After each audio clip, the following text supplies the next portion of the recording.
Selon les avocats, la présidente du tribunal a considéré que Tidjane Thiam n'est plus ivoirien. Selon elle, comme il a été naturalisé français à ses 25 ans, il tombe donc sous le coup de l'article 48 du Code de la nationalité ivoirienne. Cet article dit que tout Ivoirien perd sa nationalité s'il acquiert volontairement une autre nationalité étrangère. Il ne faut pas pouvoir vouloir chercher à manger à deux râteliers. La décision du juge est une très bonne décision, une décision courageuse.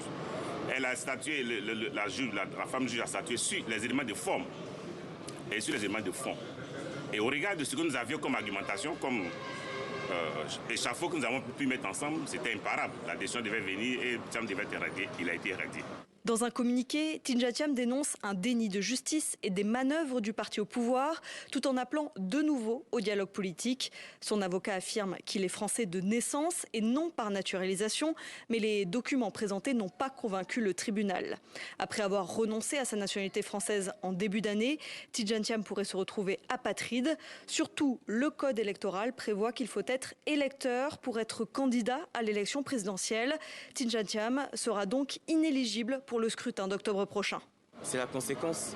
On va se retrouver avec des élections où on n'a pratiquement pas de leader de l'opposition, à part Mme Simone Gbagbo. C'est ce qui est dommage. On n'a pas le président Laurent Gbagbo, on n'a pas le ministre Charles Blé Goudon, on n'a pas le président Thiam. Et cette décision de la présidente du tribunal de radier Tidjane Thiam de la liste électorale ne peut faire l'objet d'aucun recours judiciaire.